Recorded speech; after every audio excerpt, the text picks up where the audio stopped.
I'm delighted, and I want to join my Executive Director, Alice Mong, to thank Kiril Sokoloff, my old friend and founder and chairman of 13D, for making this event possible.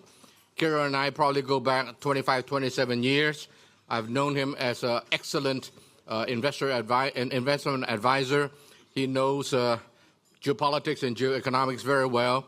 And the best thing I like about him is he doesn't, perhaps some say not like me, bullshit.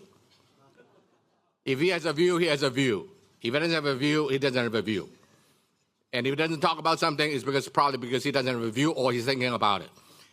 And I remember about 8, 9 months before Donald Trump became the president, Kiril began to tell me, he said, Ronnie, I don't think we should write off that guy.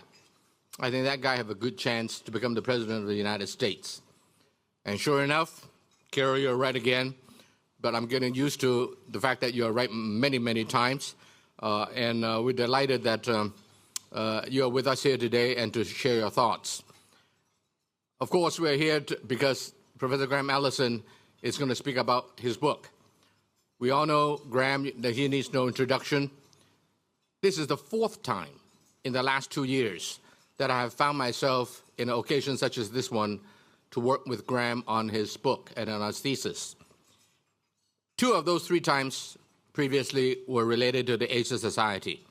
So for those of you who have not joined the Asia Society, in spite of what Alice Mong have said, please do so. If you're smart, you will. First time, Graham, we were in Singapore. Asia Society invited Graham to speak. It was a really, really wonderful event where a lot of the dignitaries hosted us. I suspect that it's partly because of Graham. And then another time we were at the palace of the King of Belgium, and we had a wonderful time there as well. And that, too, was a program of the Asia Society because the King of Belgium wants to work with us at the Asia Society on trilateral relationship between Europe, U.S., and Asia, in particular China. By the way, if you are really involved in the Asia Society, you may be invited to one of those things one of these days, and I'll be there next week.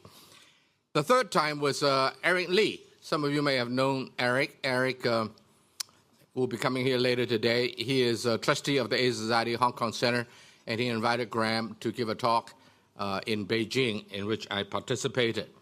It is wonderful to have him present in different occasions, big crowd, small crowd, and it's always very, very enlightening. So the program today is very simple. I will first invite Graham to come up to make some opening presentations, perhaps 10, 15 minutes. He will have some slides. And then I will invite Kiril to come up to disagree with Graham. Whatever Graham says that is wrong, I expect, Kiril, you will point it out and defend yourself. And after that, we'll engage in some dialogue and then open to the floor. So with that, ladies and gentlemen, please welcome to the stage Professor Graham Allison. So thank you very much, Ronnie. Thank you, Kiril. Thank those of you for coming tonight, especially some of you whom I know and some whom I'm looking forward to getting a chance to interact with. I told Kiril and Ronnie that I was coming to Hong Kong because I'm searching for new, big, radical, unconventional ideas about how to escape Thucydides Trap. So my book is not about fatalism, a war between the U.S. and China that would be catastrophic. It's not about even pessimism. It's about even some urgency in the need for imagination.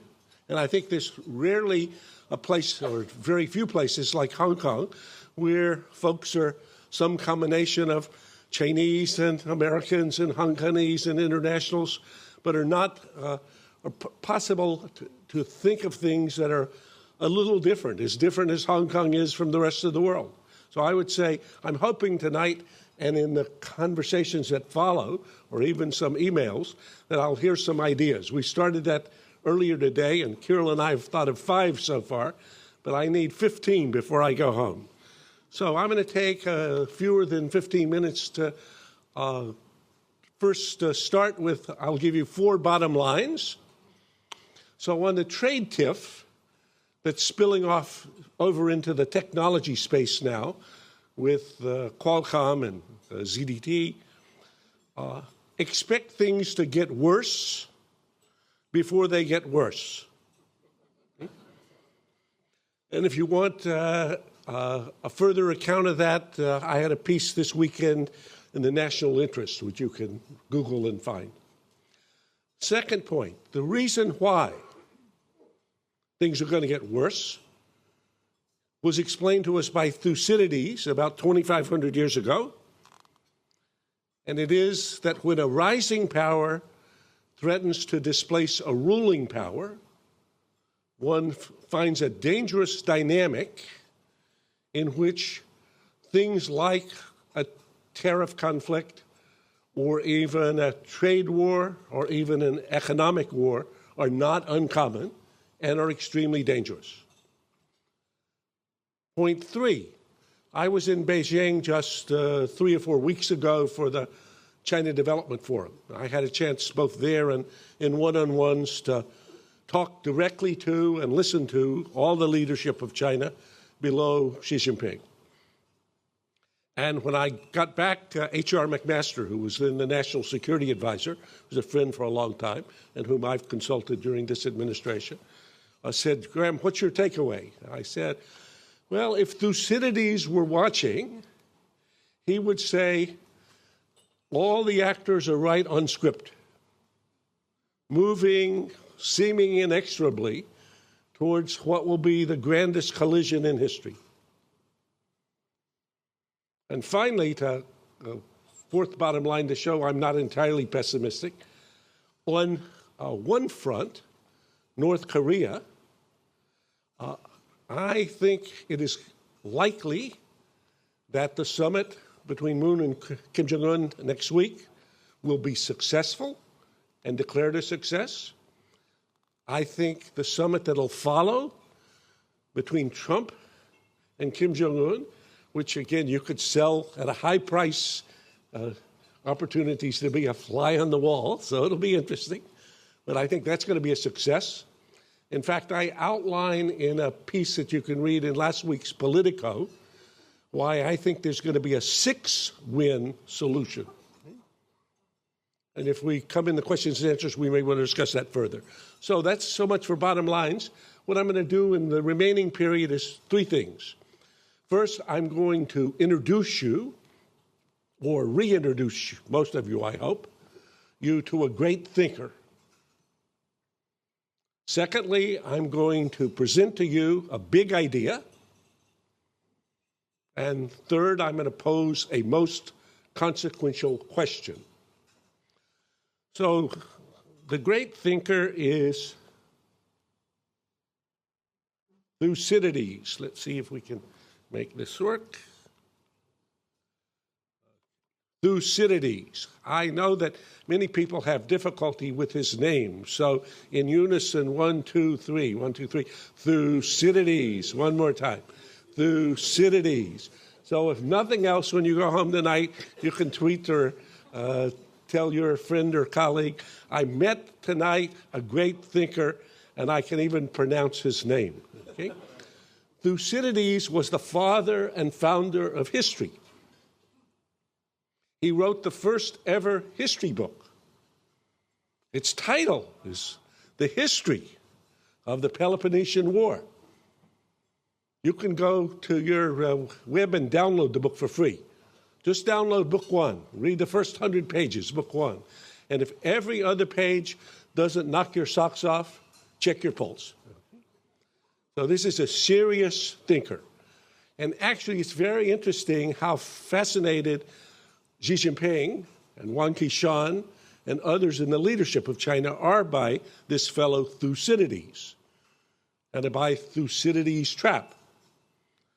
So the idea that there was somebody who lived 2,500 years ago, roughly a contemporary of Confucius, who identified a pattern in history that we've seen replayed many times with catastrophic consequences, pretty fascinating, especially if you have some respect for history. So 1, 2, 3, Thucydides. Okay. So the big idea is called Thucydides Trap. This is a concept I coined a half dozen years ago to make vivid an insight that Thucydides had. So Thucydides was writing about the Great War in classical Greece between Athens, the rising city-state, and Sparta, the city-state that had ruled for 100 years. And Thucydides said famously, or wrote famously, it was the rise of Athens and the fear that this instilled in Sparta that made the war inevitable. So when a rising power like Athens, or like Germany 100 and a bit years ago, prior to World War I, or China in the last generation, rises to threaten to displace a ruling power like Sparta, which had ruled Greece for 100 years, or Britain, which had ruled the world for 100 years, or America, just at the end of an American century, in general, bad things happen. In the book, I look at the last 500 years of history. I find 16 cases in which a rising power threatens to displace a ruling power, 12 of the cases end in war, 4 of the cases in not war. So to say that war between the U.S. and China is inevitable, that's even wrong on the record. And Thucydides doesn't mean inevitable 100%. He just means likely, very likely. But to say that war between the U.S. and China is more likely than not in the course of history would not be incorrect. And the consequential question is basically the subtitle of the book. Can America and China escape Thucydides' trap? As I said at the beginning, that's the thing in which I'm scratching my head, searching for ideas, trying to understand better, as are many people in China today, as are many people in the U.S. today. But there's no monopoly of wisdom in Washington. There's no monopoly of wisdom in Beijing or in Harvard. So there's no reason why people in Hong Kong can't contribute to this conversation significantly. And if I'm successful tonight, I'm hoping that I'm going to stir you up a little bit to try to make some contribution. Now, first, I want to make a comment about this trap. I find it difficult because I even don't know how to pronounce its name. You know, the Thucydides trap that people talk about. The so-called Thucydides trap. The Thucydides trap. Thucydides trap. The Thucydides trap. Thucydides trap. The Thucydides trap. Okay. So the concept of Thucydides trap has jumped immediately into the bloodstream of the policy debate because, as Henry Kissinger has argued, this is the best lens available for looking through the noise and news of the day to understand, to reach to the underlying dynamic. So what we have today is a rising China that is impacting a ruling U.S., and that dangerous dynamic creates huge risks. So here's the last summit between Xi Jinping and President Obama. And as you can see from the slide, both are talking about how countries like the U.S. and China can escape Thucydides' trap. And in particular, Xi Jinping has come to this formulation of a call for a so-called new form of great power relations. When I was in Beijing in December talking to another person who works directly for Xi Jinping, he said to me, why do you think we call this new form of great power relations? Because we recognize what's the old form and the consequence of the old form. So we've got to invent something new. And here's Xi Jinping at Davos in 2017, again, trying to struggle with the question how to escape Thucydides' trap. So I don't need to spend much time on the first point here, the rise of China. Those of you who lived here see this all the time. But this is a bridge that goes across the Charles River in Cambridge between the business school and the Kennedy School. I can see it out my office. The renovation of it, the discussion began when I was dean of the Kennedy School. I quit being dean in 1989. Project began in earnest in 2012. It was a 2-year project. In 2014, they said not done. Take another year. 2015, they said not done. It'll take another year. It's 3 times over budget. 2016, they said we're not telling you when it's going to be done. Okay, and now at least the traffic is flowing. There's a bridge in Beijing. It's called the Shenyang Bridge. Some of you know it. It's got about twice as many lanes of traffic. In 2015, the mayor there decided they should renovate it. How long did it take to complete the project? Take a guess? How much? 6 months. You can go to YouTube. 43 hours. 43 hours before the traffic is flowing. And it works fine. Actually, the deputy mayor there is a graduate of a Kennedy School program. And I said to him in December, if he would bring the guys that fix this to Cambridge and fix it, I would make a small contribution.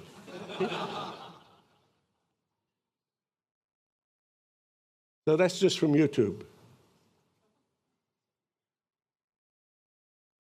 In my course at Harvard, I give students a quiz, 53 indicators. This is just a short version. It's a little bit about it in the book.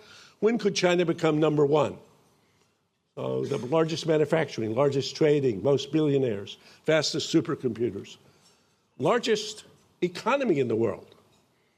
And they have to fill in the quiz here, their year, 2030, 2040, not in my lifetime. Then I show them a second slide that says already. All these things already happened. In case you missed it, the IMF released their report on the international economy week before last. Who has the largest economy in the world today? China, not the U.S. Despite the reporting in the newspapers about China as the second largest economy. No. Take the yardstick chosen both by the IMF and the CIA for comparing national economies. According to that yardstick, China today is about 21.2 trillion, end of 17, and the U.S. about 19. So the question is the impact of the rise of China on the U.S., the American sense of our role in the world, and the international order that the U.S. has been the principal guardian of for the past 7 decades. 7 decades, not accidentally, that were decades without great power war. So this is a slide I produced for the Senate Armed Services Committee in 2014. The ranking member is a former student of mine, Jack Reed, and he said, we need a context for the debate about President Obama's initiative to Asia. You remember the name of the Obama initiative? What was it called? The Pivot, okay? So, and what was the pivot about? The pivot was about putting less weight on our left foot in the Middle East, fighting wars, in order to put more weight on our right foot in Asia, where the future is. So this is a cartoon to try to illustrate what's actually been happening. Imagine seesaws in a schoolyard with kids on either end who are each the size of their GDP. So in 2004, China is about 20% the size of the U.S. In 2014, China became slightly larger. In 2024, on the current trend lines, it'll be half again bigger. So while Americans have been debating whether we should have more weight on our left foot or our right foot, China's just been growing to the point that both feet have lifted off the ground. You see this in the trading in the whole region. China is now the principal trading partner of all the Asian countries and 130 others. The committee meets today to consider the nomination of General James Mattis to be the Secretary of Defense of the United States. I thank both Senator Nunn and Senator Cohen for being here. He's probably the only one here at this table who can hear the words Thucydides Trap and not have to go to Wikipedia. Of course, Secretary Cohen has insulted every member of this committee by suggesting that we don't readily understand that. We're going to have to manage that competition between us and China. There's another piece of wisdom from antiquity that says fear, honor, and interest always seem to be the root causes of why a nation chooses to go to hostilities. Okay, so Thucydides is full of big ideas. Where did Mattis get the idea about interests, fear, and honor? Thucydides. Beginning of each one of the chapters actually has a little epigraph from Thucydides. So lots of big ideas in the book. One particular one that I'm interested in for us exploring tonight is Thucydides Trap, but that's not the end of the story. So finally, Korea. At Mar-a-Lago, and then again when he was in Beijing, President Trump has kept saying to Xi Jinping, the problem for me now, my most important problem, my most urgent problem is North Korea. And either you're going to help me solve the problem, or I'm going to solve it on my own, and if I solve it on my own, you're not going to like it. At this point, it looked most likely that nothing good was going to happen, and that Trump would have attacked North Korea to prevent it completing a set of ICBM tests that would have given it a reliable capability to strike the U.S. with nuclear weapons. That certainly was Trump's intention, and that's what he had said. Fortunately now, things are moving in a better direction, so that I see the prospect of a framework agreement coming out of first set up by the Moon meeting and then by the Trump meeting, and then a set of negotiations that'll go on for some considerable period of time. And that'll be criticized, and they should be criticized, but I think when I look at it, it will be the worst possible solution except for every other feasible alternative. So that's my optimistic note. To the final question that I started with, can America and China escape Thucydides Trap? The book has a professorial no and yes. So no, if we settle for business as usual, for diplomacy as usual, for statescraft as usual, then we should expect history as usual. And history as usual in this case would be a catastrophic war. But on the other hand, yes, as Santayanta taught us, only those who refuse to study history are condemned to repeat it. So we're not obliged to make mistakes that were made by our predecessors. So I'm hoping we're going to have some imagination about how to escape Thucydides Trap. I would have written that book by now if I knew the answer. I don't. So I'm looking for ideas and looking forward to the conversation.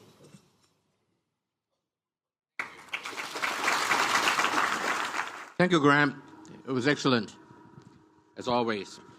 Carol, I'll start with you. Carol's ear is not the best, so I may have to repeat the question sometimes.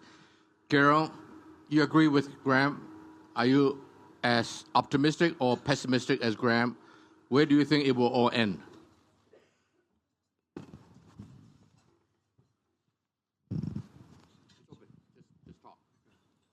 Actually, I do agree with Graham. I think that the major issue is not going to be trade as much as it is technology and military technology.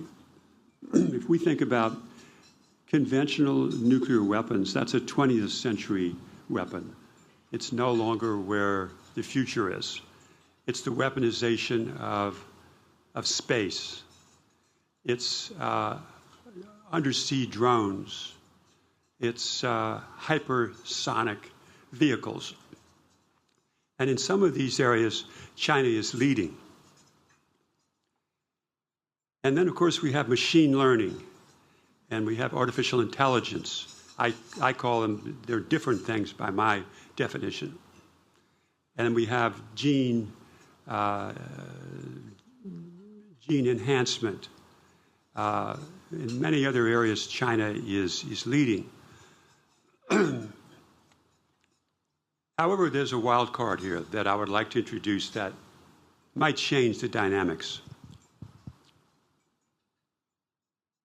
You all are familiar with the Me Too movement, and you've watched powerful men be taken down in 24 hours that you never thought was possible. This is the new world that we live in, that what you thought was the world, the superstructure that was there, all of a sudden is crashing, and it's like a domino. There isn't any man who hasn't been taken down except for Donald Trump.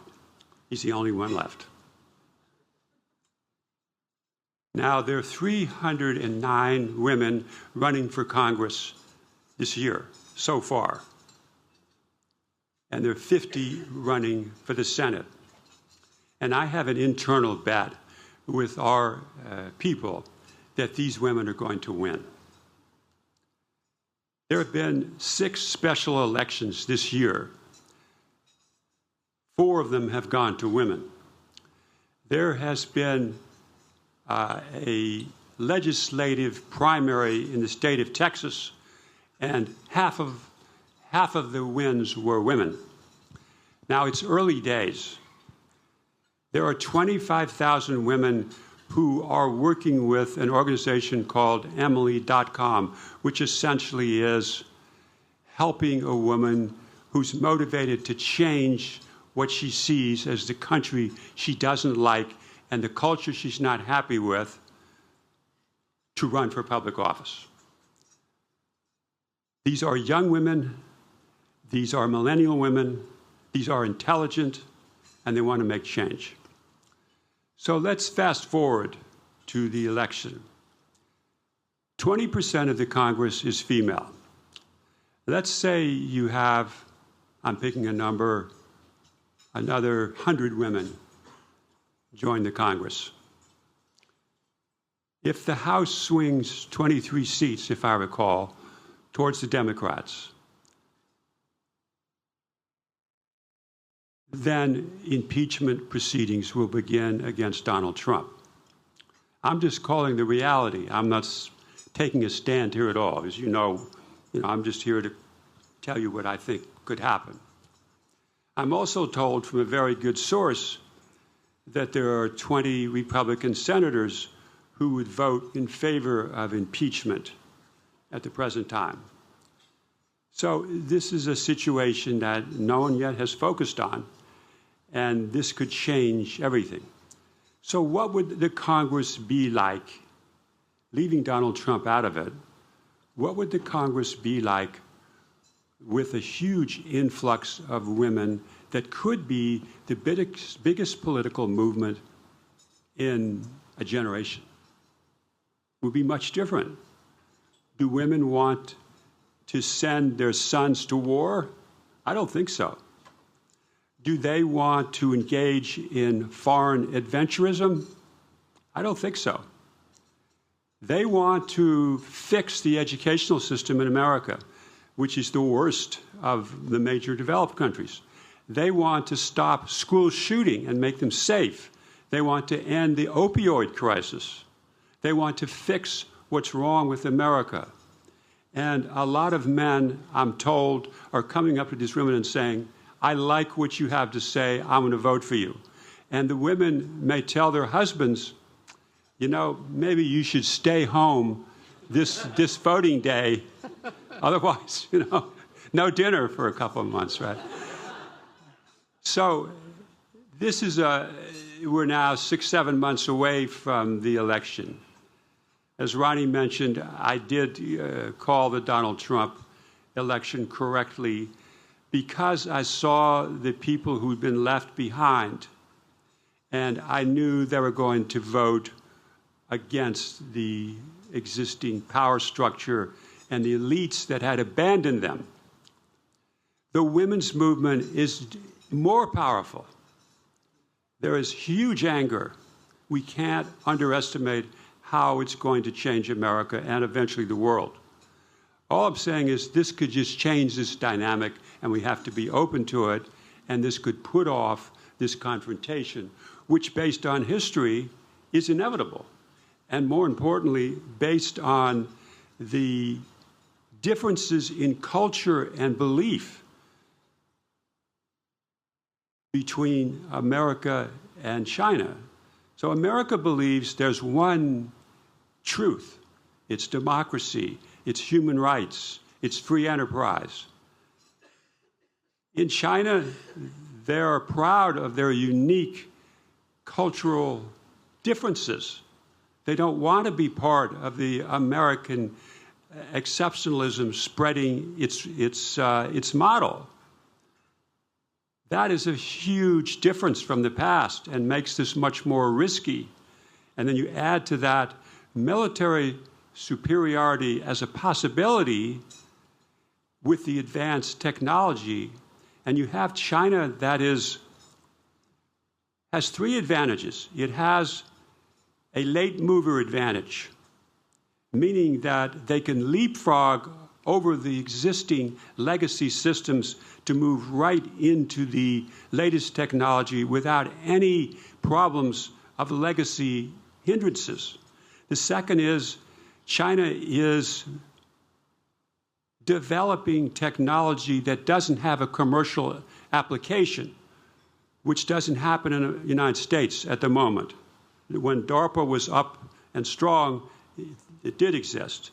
And the third, you have industry and the government are working together very closely on a target for dominance in certain areas.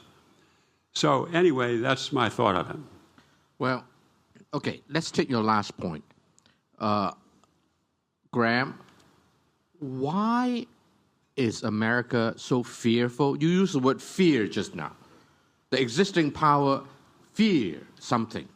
What is the nature of what's the essence of that fear? What is the main fear? Is it trade? Is it weaponry, as Kiril mentioned? Is it ideological difference? What is it? Now, in a word, it's psychological. So the word... It's on. It's okay? Yeah. The word fear was used by Thucydides. So this is his idea. And in the story of a rising power and a ruling power, this dynamic is one in which the rising power thinks, I'm bigger, I'm stronger, I deserve more say, I deserve more sway, we should do some things more my way. And the current arrangements that were put in place didn't even take me into account. They were put there before I ever got there. That's all seems quite reasonable. And I describe that in the book as the rising power syndrome. And you see this in every case. And the ruling power, whether Sparta or Britain or the U.S., says, wait a minute. Just like an incumbent and an upstart in the business world. What the hell do you think you're doing? I'm the taxi industry and you're Uber. Or I'm virtually any industry and you're Google or Apple. Okay? I think, wait a minute. I've been doing this all my life. Actually, because I was doing this, you've had the opportunity to get your start and to grow and to get bigger and to get stronger. You should be grateful. You should be appreciative. You shouldn't be trying to change things the way they are and were and should be.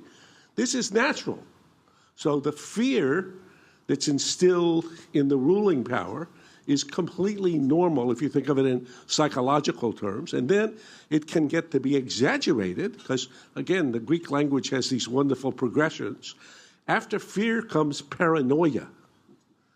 And if you want to see in the Washington context today, most, I think, people here, at least as I've noticed talking earlier today, have missed. There's been a sea change in Washington in the past year in the belief of who is China and what is China and how should the U.S. relate to China. So if you last watched during the Obama administration, that movie is over for the center of gravity. Before, if you said, who is China, they're our partner or our strategic partner. And that's for Obama, that's for Bush, that's for Clinton. Today, China is our rival, our strategic rival, or our strategic adversary. So what to do with China? In Obama, Bush, Clinton, integrate them into the international order, and they'll become more responsible stakeholders. They'll help support this structure, and then they'll become to have human rights like we understand them, and they'll have democracies like we have them, that we understand them, and then that's the story. Read the national security strategy from the Trump administration. It says that was a bet, big bet that was made for a long time. That bet turned out to be false. And this view of the Trump administration is reflected not just simply in the Trump administration literature. Look at the article by Kurt Campbell, who was the architect of the pivot for Obama. The Foreign Affairs piece this month says these fundamental assumptions turned out to be wrong. So there's a big reassessment going on in Washington today about China and how to relate to China, and it's informed by this fear, some of which is rational, that is, it really is true. China is bigger and stronger and wanting to change things, and part of which is exaggerated in just the way ruling powers often get things wrong. My problem with the word psychology, Graham, is that it is to a good extent emotional. It is not necessarily rational. Right. But there must be a rational aspect to that fear as well. So back to my original question. Was it the military rise of China that scares America, or at least worries Americans? Is it trade? Is it ideological? What is it? Apart from just emotive factors, the real factors, hardcore things that we as business people have to deal with. Well, and then I'm going to turn to you for that one, Kiril. You answer that afterwards. Please. So first, let me disagree slightly with I'll answer the question, but let me disagree with it. The reason why Mattis's quote of Thucydides is correct, and why it's powerful, and why it's frustrating to people who are simply realistic businessmen, is that in history, there are three big variables that have led states to war repeatedly. One is their interests. That's very objective. A second is their honor. This gets more complicated. Honor, or respect, is having the deference that I'm due. Excuse me, I am at the top of every pecking order. You are small. You're right. And you've grown up in this environment. You should be respectful. That's what it is, to have relations between the smaller and the larger, the bigger and the stronger. And then, Thucydides says, there's fear, which is psychological, some of which can be reasonable fear. That is, if you find a tiger in the jungle, you should be fearful. That's a good idea. But in this dangerous dynamic that Thucydides reminds us of, you exaggerate everything. So I look and I say, wait a minute, not only are they bigger and stronger, the reason why they want to be bigger and stronger is because they probably want to displace me. Now, if you talk to Xi Jinping or anybody in the Chinese government today, they would say, this has nothing to do with you. Our 19th party plan, ambitious and audacious as it is, that's about us. We're trying to have China be China, the way we would like to restore ourselves to the place that we ever were before. But from an American perspective, as one sees that, it's not just that China wants the American ships not to be doing what they're doing in the South China Sea. It's that, wait, China would like to be a leader in artificial intelligence. Would they? Of course they would. If you thought that was the next industry up and that was going to have big military implications, would you be a little fearful about that? Because if they were the dominant power within the military domain, would they exercise that? Well, the Chinese would say, no, we've always been a peaceful power. We never have dealt with anybody outside. To which the answer is, look at their history. Ask the Koreans, ask the Vietnamese, okay?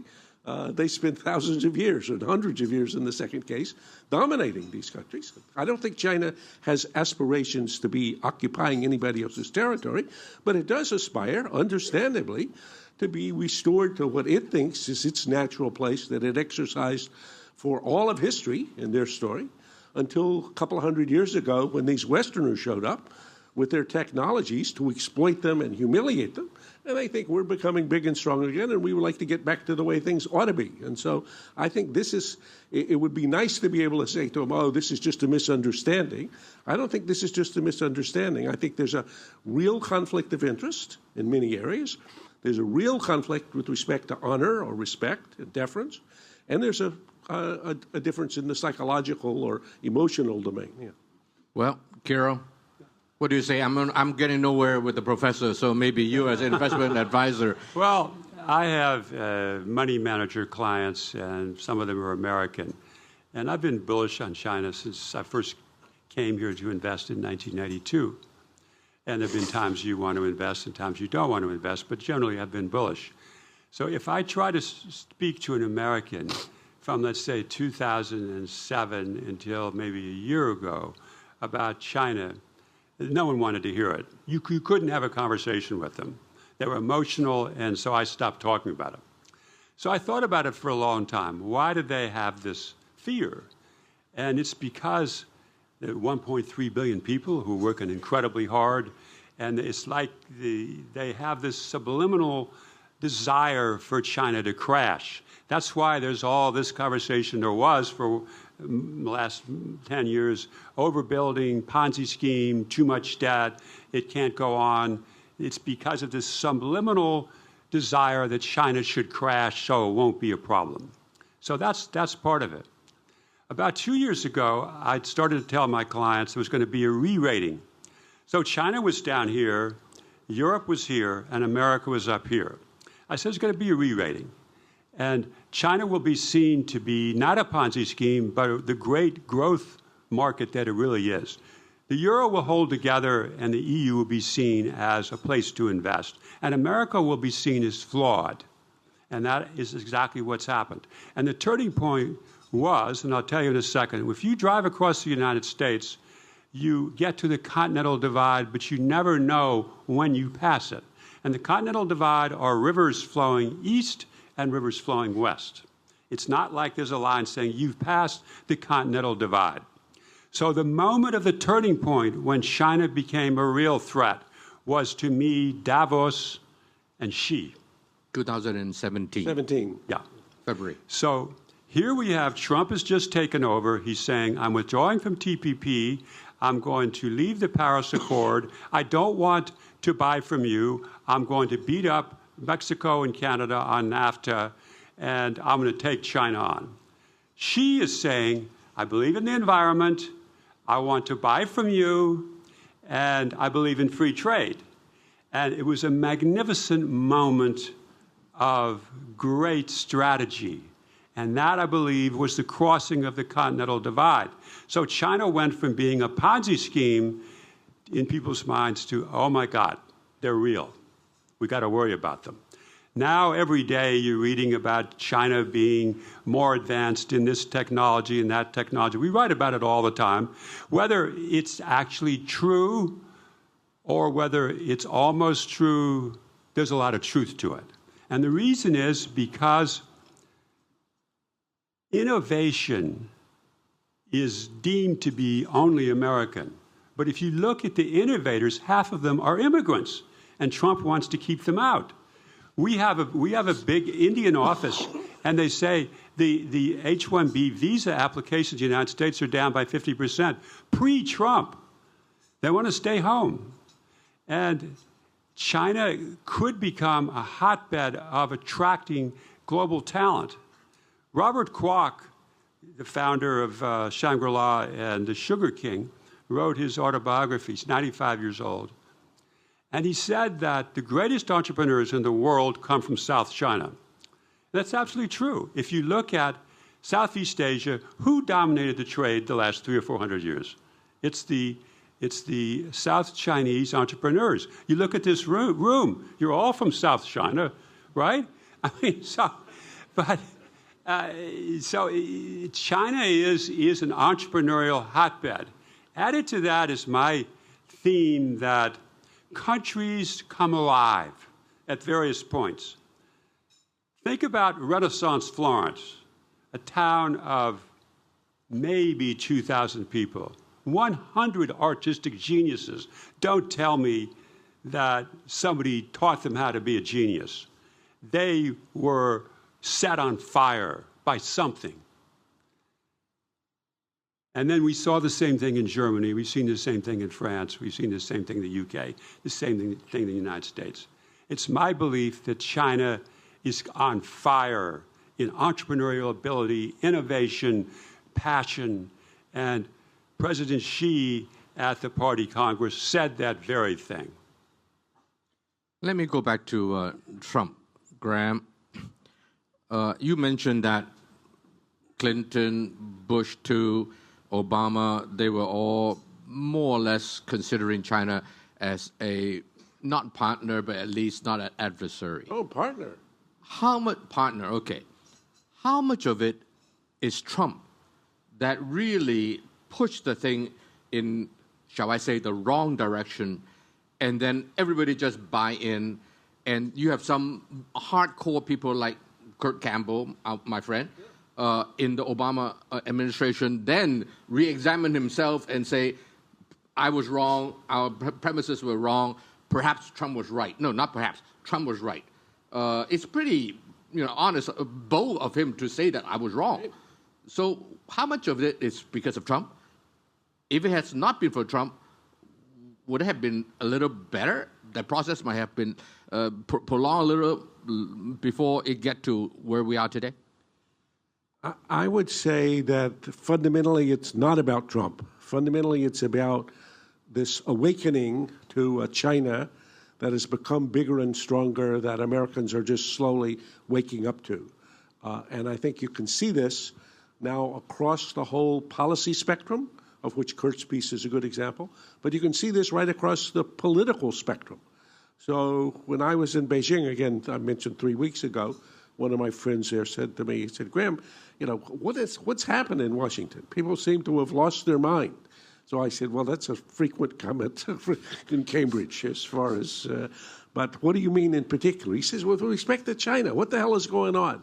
You see, the whole place seems to have done a backflip.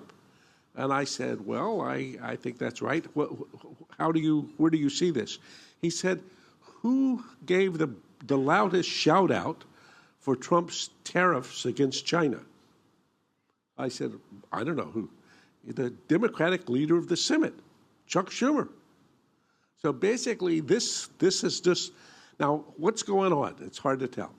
First, most Americans have ADD, so their attention span is not great. Attention deficiency. Right. So lots of the foreign policy community's head has been stuck in the sand in the Middle East, fighting wars for the whole 21st century. So that's a big deal for most of these people's lives.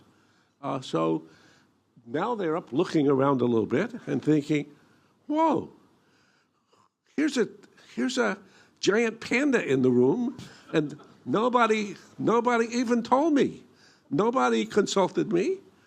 Nobody invited them into, how can they have got this big and this strong? So it's a little bit like, hello, and as I say, my Chinese friend was saying, we haven't been hiding, we've been just going in our own fashion. So this is not like we were creeping up on you or this was meant to be some form of surprise. So a little bit of awakening to that.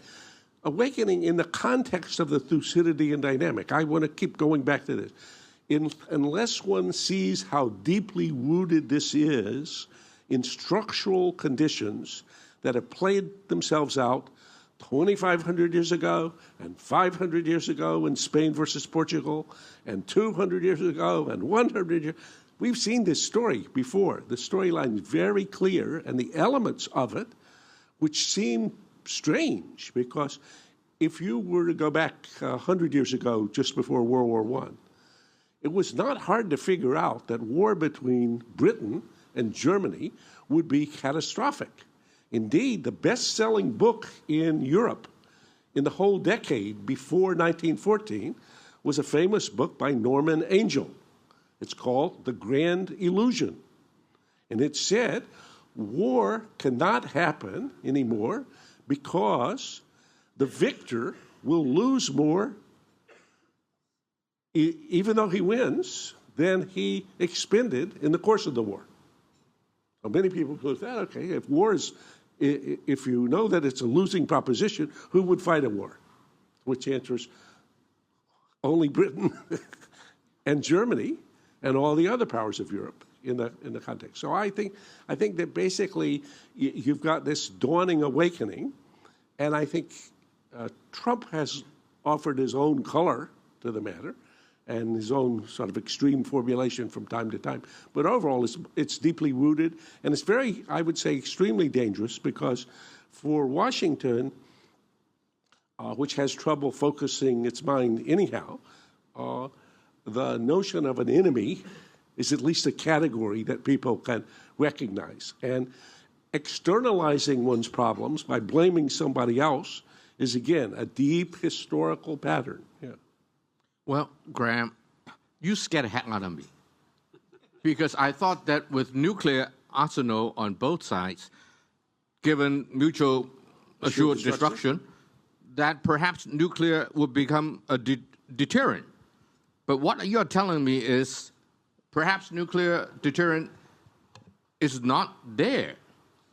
Well, no, I would say you're absolutely right, that the fact that nuclear weapons at the level of arsenals that China and the U.S. have mean that if ever, God forbid, there should be a nuclear war, we might succeed in killing everybody. So that seems like a clearly bad idea. That has a crystal ball effect, as security students say, that helps you look and say, okay, wait a minute, that's like committing suicide. So nobody would wisely or thoughtfully choose nuclear war.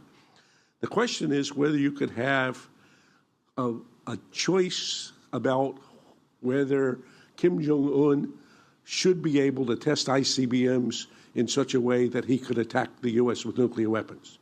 And you could imagine a person like Trump saying, no, this is a little pipsqueak country.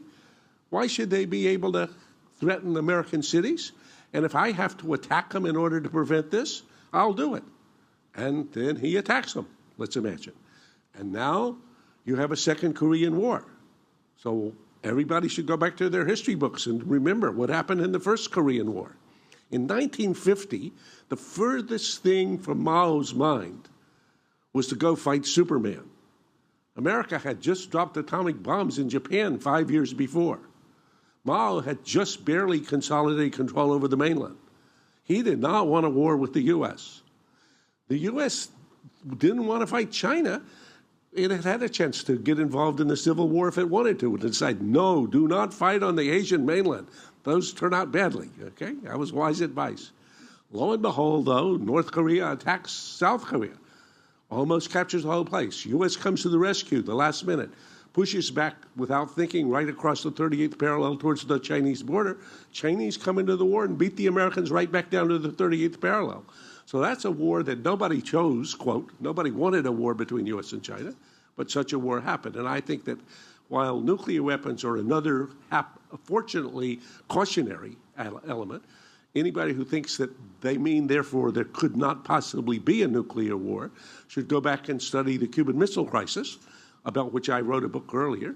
In 1962, the most dangerous moment in recorded history, John Kennedy, a otherwise quite wise man, was prepared to run what he thought was a 1 in 3 chance of nuclear war that would have killed 100 million people then, to prevent the Soviet Union sneaking nuclear-tipped missiles into Cuba.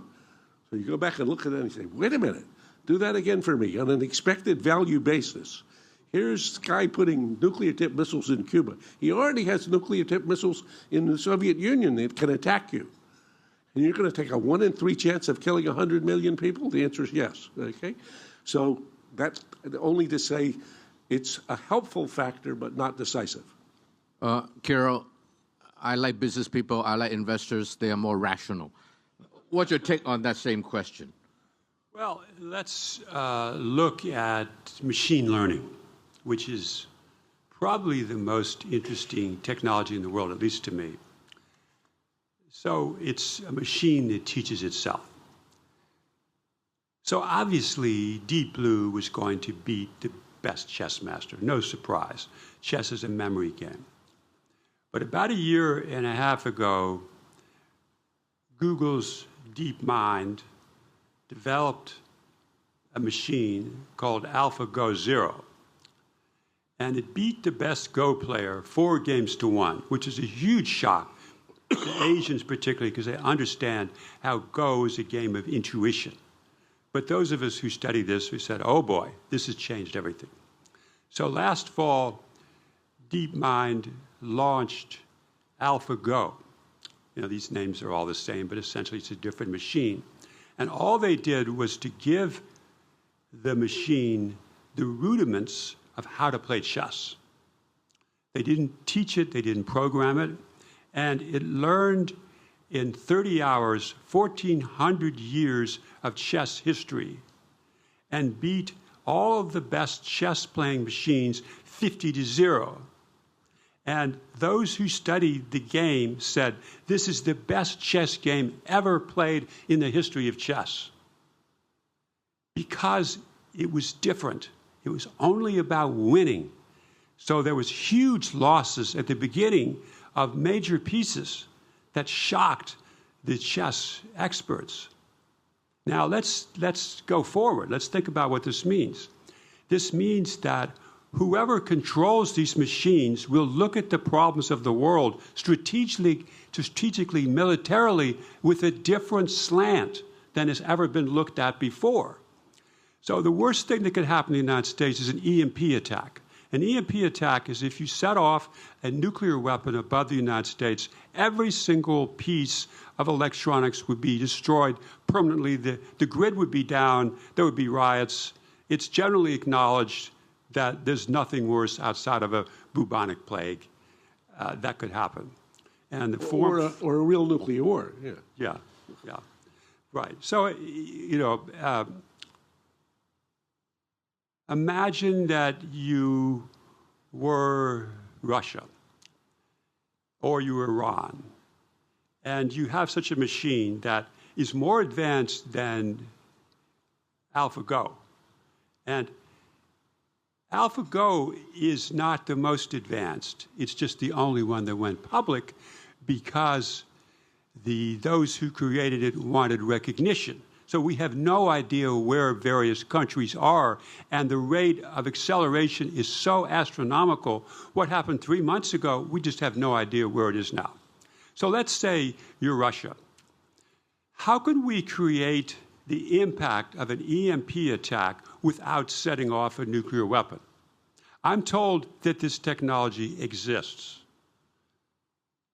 So the whole nature of warfare has changed. And I don't think any of us have any idea where it can go. And the question is, as always, will the dark forces control it? And I had a long conversation with Henry Kissinger about this. He said, well, maybe the machine is the dark force. Maybe it is. And this was Stephen Hawking's point, that these machines we are launching on the world, we have no idea how to control them. Now, if the machine is smarter than we are, what's the first thing the machine would do? It would turn off the ability of the human to control it. So what I'm saying is the nature of warfare has changed because of technology. It's a whole different world out there. And with machine learning, think about this. In 30 hours, AlphaGo mastered chess better than any chess player in history because it kept learning. The human, if we're lucky, we learn from our mistakes. Or we watch other people make mistakes and we learn from them. But the machine is learning at the speed of light over and over and over again. Try, fail, better. And now I was asking our analyst who studies this, would quantum computing, which means China's supposedly going to have a quantum computer in 2019 that will be 1 million times faster than all of the computing power in the world today. So I said, will that make machine learning more effective? The answer is no it seems like it was going slower was better. But who knows where it's going? So it's just such a complicated technical subject, and we don't have any idea. But if you want to be scared, that's the place to be scared. Graham, perhaps your problem is not that big of a problem in face of what Kiril had just said. That before the U.S.-China goes to war, if it goes to war, perhaps you have this problem. Maybe the machines get both of us, yes. Right. Or perhaps this will force the U.S. and China to work together in order to prevent something of that nature from happening. Is that a possibility? You were a Defense Department official before, so you must have thought about these things. Absolutely. So Kiril is certainly right to remind us the ways in which technology is changing and transforming our lives, and lo and behold, mostly for good. So, 10 years ago, we didn't have an iPhone. If one looks at what's happening with genomics and possibilities for more clinical genomics, fantastic. So the number of things that are positive are so amazing that it's easy to forget that every new technology is a two-edged sword. Correct. So there's one side of it that makes the world richer, better, safer, more wonderful, and there's another side of it that offers opportunities for somebody that wants to take advantage of somebody else. And historically, that's always included somebody. Okay? So while you could imagine if it were an external force, the U.S. and China seeing this as a common threat, at the Defense Department or at the PLA headquarters in Beijing, they mainly think of it as coming from the other guy. So Ronald Reagan once said to Gorbachev in one of these tete-a-tetes, he said, if we were invaded by Martians, we would find ourselves on the same side. So maybe there's not that much difference between us. So that's one way to think about it. And I think if we thought sensibly as human beings, we would say, how about climate? If Chinese and Americans just keep doing what we're doing, we're going to have a climate in 100 years which nobody wants to live in. Okay? So we have to do that together. If we don't do it together, it can't succeed. So there are a number of things that ought, in principle, if you were adults having to solve a problem, to bring parties together. On the other hand, in the area of new technologies that have military applications, the confidence, I don't think if I were either playing the China hand or the U.S. hand, I would have sufficient confidence that the other party were not actually playing this hand to its advantage, to trust that there will be, this will be shared. So I think that you see in the AI space, very serious competition going on. You see in the space arena, very high. You see in machine learning, a very high. You see in big data, a very high. So I would say these are competitive technologies now, and their military applications are especially interesting and exciting and also dangerous. Let me ask both of you a question. China and the United States are not the only two big countries in the world. There's another one out there. And you alluded to it, Kiril. That's Russia. And how does Russia play into this? If I were Putin listening to you guys, man, I'm having a hell of a good time. I mean, the United States and China, getting rid of each other, perhaps. And, man, that's wonderful as far as Mr. Putin, is concerned. So where does Russia come into the picture? Russia is a big factor, just as you said. So first, if you were a Martian strategist looking at this, you would say China as a rising power is very threatening to everybody. And they should feel more threatened by this than Russia. Look at the history. Look at the border. Look at the territorial disputes. So that ought naturally, again, geopolitics would lead the U.S., Japan, South Korea, even India, if it could get its act together, to be a kind of a coalition of interest trying to cope with this juggernaut called China. But partly because Xi Jinping has played his hand so well, brilliantly, I would say. Who was the first person he went to visit, the first foreign trip he took after he became president? To Moscow, to see Mr. Putin.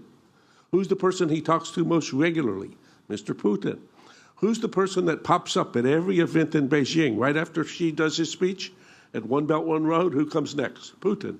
So he shows him great respect. So this has been handled brilliantly by him and been handled very clumsily by the Americans. And now that's got caught up in the politics of Trump and Russiagate and all that, it means this is poisonous. And as a consequence, this relationship is thick. The other thing, what do they talk about when they're just sitting like this talking privately? What do you think? They talk about another country that's trying to undermine the legitimate authority of us two autocrats who are ruling in our own country and who keeps telling us that we're not legitimate and that we should have a government like theirs. So I would say that's a pretty thick relationship now. Kiril, now Kiril's family originated from Russia. And so you know that country very well. I know that. So Well, what is Putin thinking? so if you're in a strategic battle, you have to think about the weakness of your opponent. And China has obviously some weaknesses in the American situation. But it's been forgotten that Russia does the uranium enrichment. And U.S. depends 20% for its nuclear power, 20% of its energy from nuclear power. But it depends on enriched uranium from Russia. Now here you have the American government is beating up Russia and its stock market's crashed, embargo on production of aluminum, which has been lifted a little bit. But I understand that the Duma voted to embargo enriched uranium. That's thinking strategically. The problem is, you do that, and then something else happens, and then something else happens, and something else happens. But we have the price of oil is going up as we speak, and Putin would love higher oil prices, right? There's absolutely no reason why he doesn't want 100 or 150 or whatever it is. One industry economy. Yeah, and the Soviets, the entire post-war period, were experts at fomenting third-party trouble. And if there's an area in the world where you can foment trouble with Syria, Iran, Saudi Arabia, Abu Dhabi, Egypt, Israel, Palestine, it's there. So I would be thinking strategically if I were he, and I'm sure that's what he's doing. What should America's position be vis-a-vis Russia? Now, I understand, if I'm wrong, correct me, Graham, that Trump, perhaps at the beginning, wanted to work with Russia in order to target China. That didn't work out. In fact, it backfired. And then Russia probably, well, anyway. So if that's the case, now that Russia is no longer part of Trump's game, where will that leave Russia? What do you think Russia is thinking right now? Well, did you want me to answer? Please. So I think that Russia feels besieged. Now, people forget that Russia defeated Napoleon. And people forget that Russia defeated Hitler. The Americans like to take credit for winning the Second World War. They did not. The Russians lost 50 million lives. It was the Battle of Stalingrad. It was when the German army got to within 20 miles of Moscow. Stalin said, not 1 foot more. And the number of soldiers and civilians who were killed is beyond any comprehension. So Russia has to be thinking they're under threat. They've been invaded twice. So they treat these threats by the Americans very seriously. And you have to be planning a response. And it has to be a strategic response. And you don't have many cards, so you play the cards you have really well. No, I agree. I think that Trump's instinct at the beginning of the administration that it would be better for the U.S. to have a better relationship with Putin and Russia was correct. And I supported that strongly. Because from a strategic point of view, a counterbalance to a China that's going to be bigger and stronger, a counterbalance not to basically create a correlation of forces to which China has to adapt, seems to me to be in the American interest. But the combination of Xi's very effective diplomacy and American politics, which now has made this completely poisonous, I think has meant that Putin and Russia have pretty much now pivoted to the east. And all of those relationships are getting thicker and thicker. And it'll be interesting to see how this plays out now in Europe, because, again, it's perfectly possible that the Trump administration will make such a mess in Iran that all of this will get a little bit sidelined. But I think it's quite possible that otherwise you're going to see even opportunities for, if you look at what Merkel has said lately with respect to Russia, it sounds pretty much like Washington. Yeah. Why not for the United States to work with China against Russia? Why the other direction? Given the history of Russia, which is, I would say, rather troubled. Yes. Why not?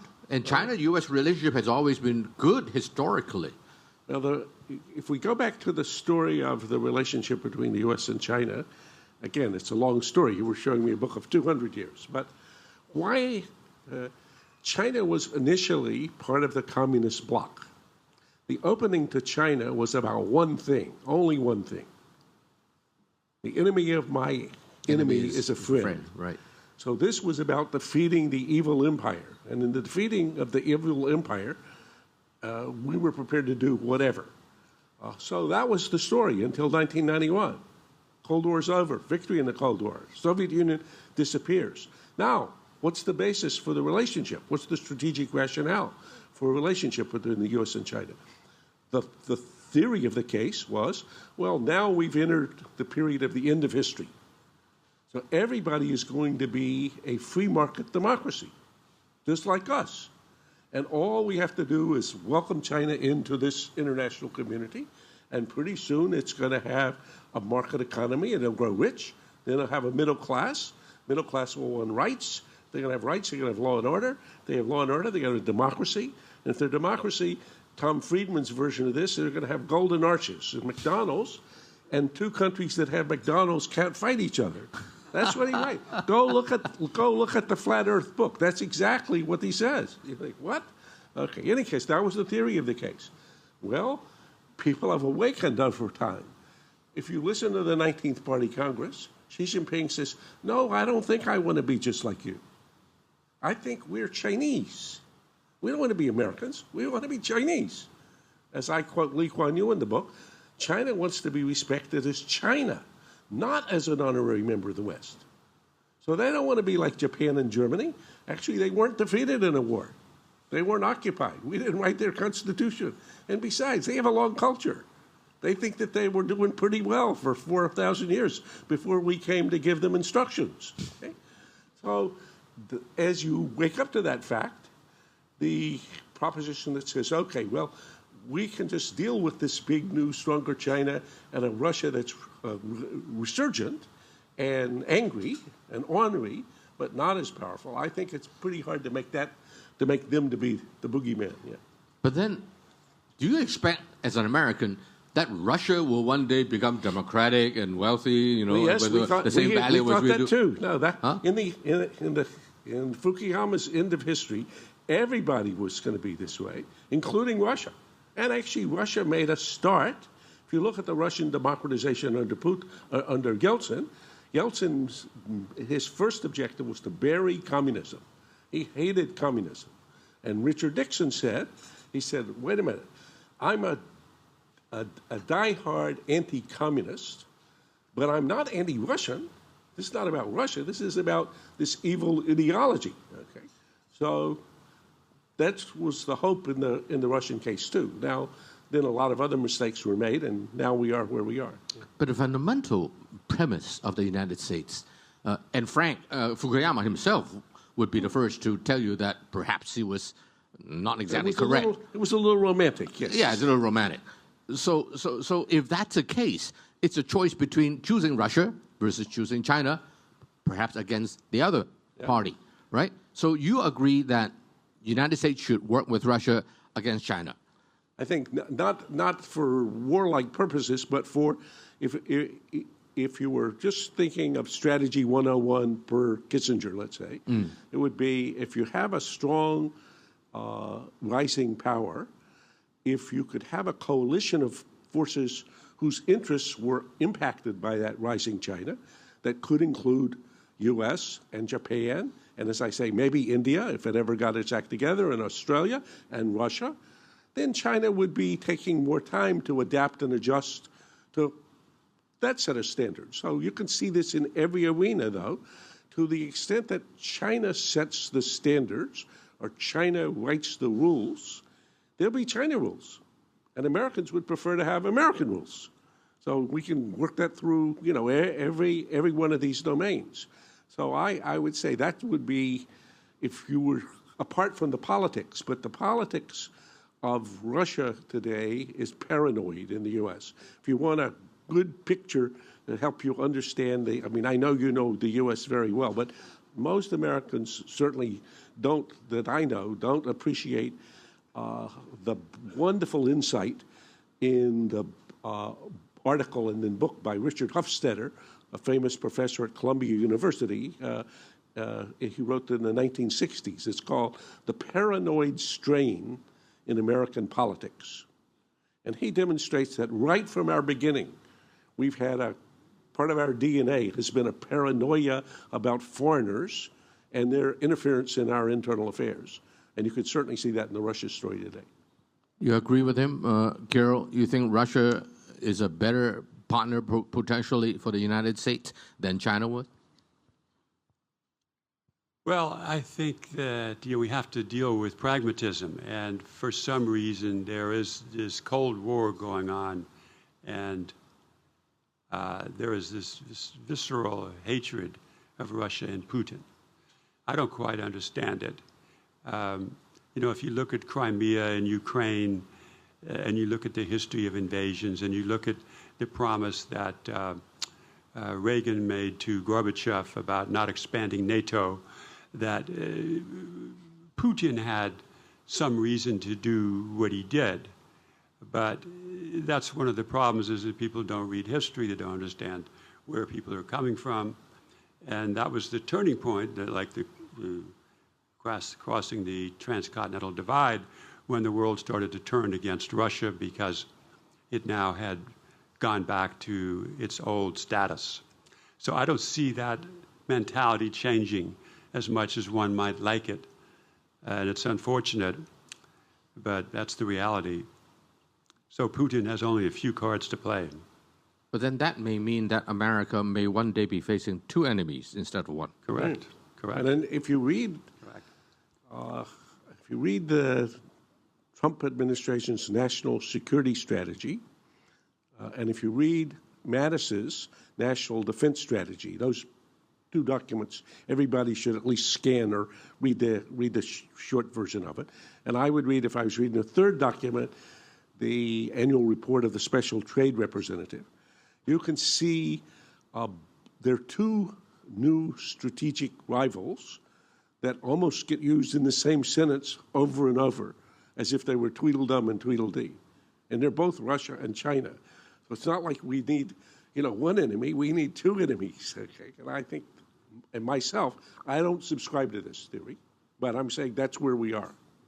So you subscribe to the fact that it's much better to have one enemy instead of two, and probably Russia is a better friend because it's less developed, and China should be the big one. I think actually conceiving China as an enemy is also a mistake, in my view. I think since I believe that a war between the U.S. and China would very possibly become a nuclear war, and a nuclear war would be suicidal for the U.S., So however and much for China. And for China, but that's not my problem. My problem is the U.S. So if You live in Cambridge, Massachusetts. if something is suicidal for me, then this is a bad idea. Okay? A very bad idea. And if I first get my head around that, then I discover if I can't have a war with you, I find some way to live with you. Maybe very uncomfortably. Maybe I have to adjust some of my attitudes. Maybe I have to adjust some of my behavior. But I would say that's the condition of Thucydides' trap. Not for a day or a week, not for some signing of a document or whatever. This is a chronic condition that Americans and Chinese are going to face for as long as we can see. And either they're going to find some way to invent a new form of great power relations. On history, that's unlikely, but they could, because they have. 4 of the 16 cases didn't end in war. Or they're going to be inventive and think of something. And so I would say our task should be about not figuring out necessarily who's our enemy in this context, but asking, can I figure a way to destroy them? If I could do that successfully and I didn't kill myself, well, you could be interested in it. If the answer is no, then forget about it. This is completely, forget about it. Now, can I find a way to live with them?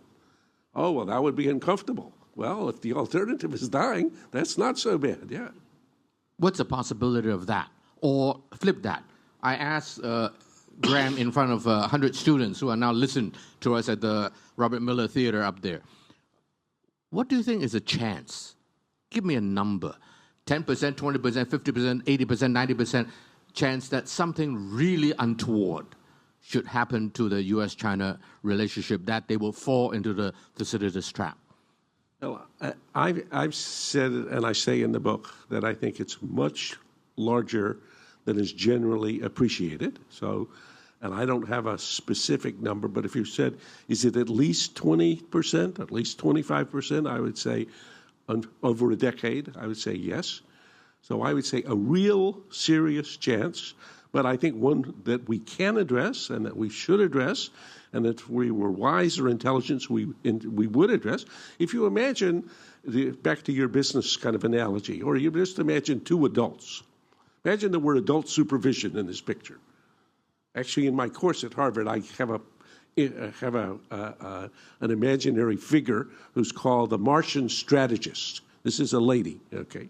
And she comes to visit the class from time to time to observe what the debate is about. So if she were to parachute in to a meeting between Trump and Xi Jinping, she would say, hello, hold on for a second. If you manage to stumble your way into a war, you're going to each destroy everything you care about. All your hopes, all your dreams, all your opportunities. Got that? That's the first point. Okay. Second point, you could get there all by yourselves, just doing what you're doing. Let me explain to you a couple of ways. Okay, you got that? Okay, you got that. Third, if you were each to think about what your real problems are, your real problems for both of you are inside your borders, not outside. So one of you has a retro-authoritarian system that, as Lee Kuan Yew said to Xi Jinping, he said, this is like having a 20th century operating system in the 21st century apps where everybody has a smartphone. That's not going to work. That's what he told him. And he would say, I think, or she would say to Trump, you got a dysfunctional democracy that's not even working and governing itself. So why don't you look at your first problem first for a while, for some time, till you solve it. Because if you don't solve your problem at home, the other problem is not going to be, And if you do solve your problem at home, you'll probably have some ideas by then what to do in the other case. So Pericles came up with a version of this idea in the Thucydides story. So this is back 2,500 years ago. Here you're having this competition between Sparta and Athens. He thought, well, why don't we have a long peace for 30 years? So they negotiated a peace for 30 years. For 30 years, we're going to concentrate on our own problems. And we're not going to, we're going to put, what in Chinese terms would be put something on a shelf for a while. And that was actually working rather well, at least for 16 years, until it broke down. So I would say that's a good suggestion.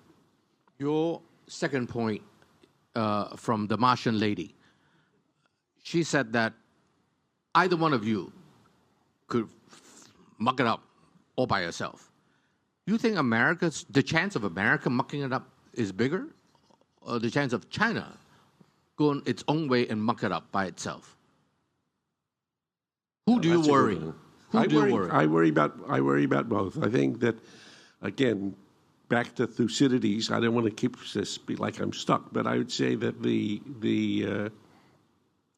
if you listen to Xi Jinping's 19th Party Congress speech, and then his speech at the National Congress just recently, this is a man full of confidence, audacious ambitions, rising sense that our time has come. This is it, and we're going to stand tall and strong, as he said with the military exercises last week in the Straits. We're finally standing big and strong in the East. So China is not going to just be China, hide and bide, or all that sort of stuff.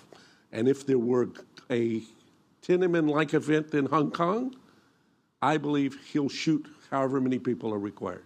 That's my bet.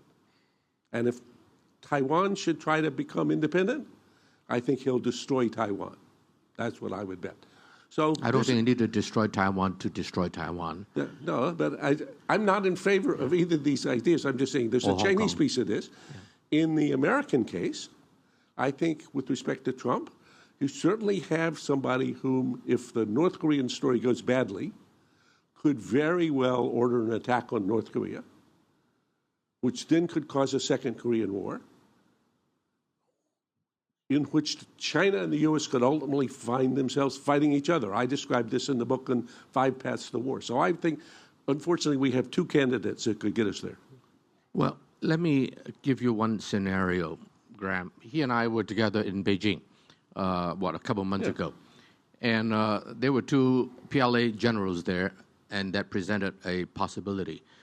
I don't think it's patented, so it's okay for me to say it here probably. Yeah. If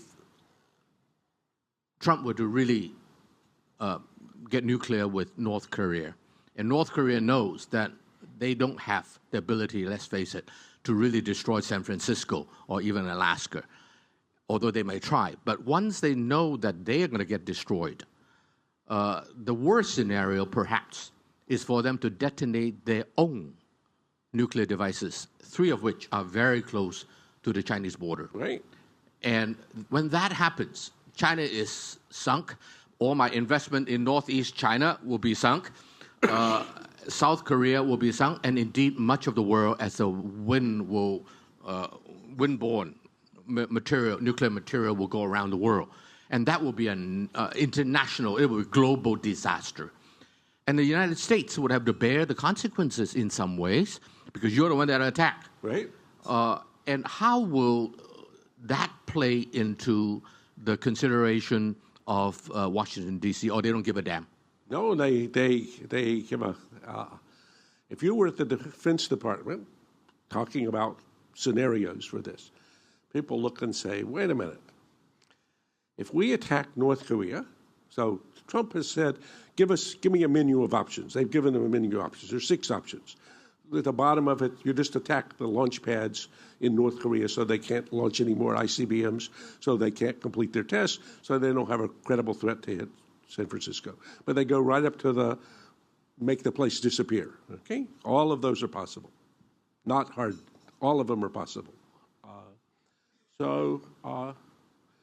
If, though, there should be an attack on North Korea, and if North Korea then attacks Seoul, which is what most everybody believes, correct, and certainly what the Prime Minister, or what Moon believes, is terrified about, and then you have a second Korean War. Well, North Korea has maybe 60 nuclear weapons today, not 3, but certainly a dozen or a score or more, probably 60. They have short-range missiles that can deliver those weapons against South Korea. Right. They have medium-range missiles that can deliver those warheads against Japan or against Guam. Indeed, if you recall from that conversation in Beijing, Chinese have begun to look at the fact that, missiles, they go whichever way you want them to go. It's not very hard to just shift the trajectory, and they go to China. Correct. So wait a minute. North Korea could attack China? Well, certainly the Chinese have looked at this story. So the answer is this is a very, very dangerous situation. Well, that's why attacking North Korea is not a great idea, and why the path that we're on, if Trump succeeds, which I'm praying that he will do, in reaching a framework agreement with North Korea, the outlines of which you can see in that article that I mentioned.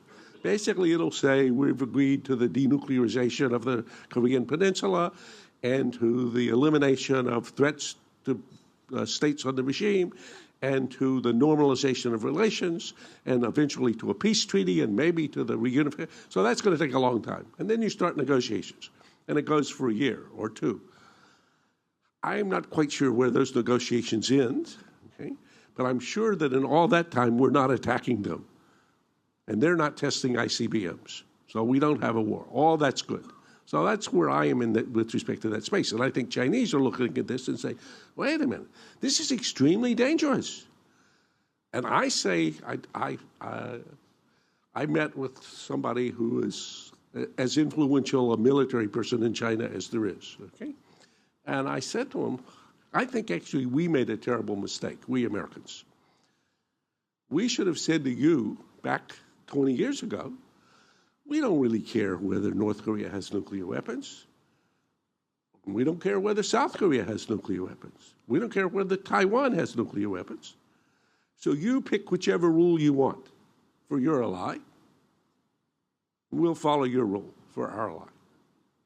So who prevented Taiwan having nuclear weapons? Americans did. They had a serious nuclear weapons program. They would have had nuclear weapons, except for what the Americans did. Who prevented South Korea from having nuclear weapons? The Americans did. They said, no, you cannot do this, or otherwise we're not having an alliance with you, we're not going to have any troops there. So I'd say the Chinese made a terrible mistake in the North Korean case. Well, this guy said to me, wait a minute, we didn't think about that. I said, well, you didn't, and we didn't think about it either. But this is a great failure for China, and the Chinese feel this. They feel, how did this great danger come up, right on our border? But the North Koreans are a wild card, absolutely a wild card. You're absolutely correct that China is going to be the biggest loser in this whole thing if there's anything untoward nuclear-wise take place. But on the other hand, the United States, I don't know why, Graham, explain to me, for the last 30-some years, refused to talk to the North Koreans and refused to guarantee their survival, and you're forcing them to develop the nuclear capability. And each time when you reject them, you ratchet the game in the wrong direction and allow them to move closer and closer to having a nuclear. And now we have to believe that they do. Well, they do. They do. Yeah, they do. And so, everybody make mistakes. Oh, I think there's plenty of mistakes made. The Chinese say, and I think this is correct, that why did the North Korean regime develop nuclear weapons? Because they think you would destroy them otherwise. They believe you're an existential threat to them. Now, Americans could say to them, oh, you shouldn't worry about us. And they say, let me consult. Where's Saddam? Let me see Saddam Hussein. We need to talk to him. Where is Gaddafi? Let's talk to him. Yeah. So the Americans are a threatening presence, and their threats have been a big part of the motivation for North Korea. But then I would still say it's been a story of failed diplomacy, and particularly failures in the areas at which China and the U.S. could cooperate. So one of the reasons I showed the Xi-Trump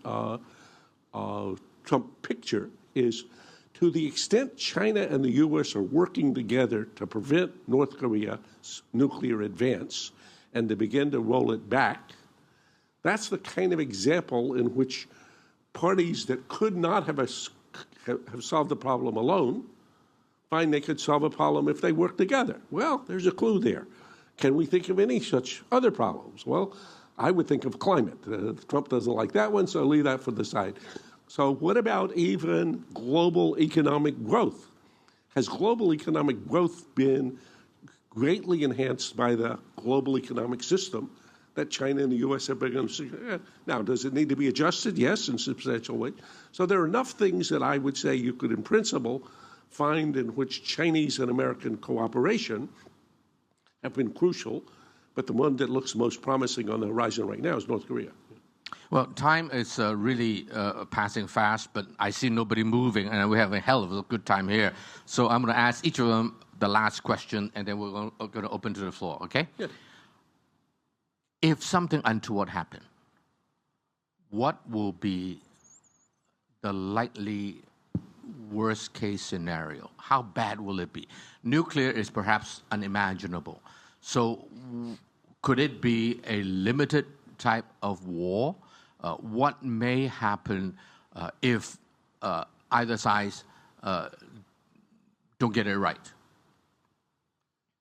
Well, I'll give, I mean, it's a long story, but I'll try to give a short version. So in the book, I have a chapter called From Here to War.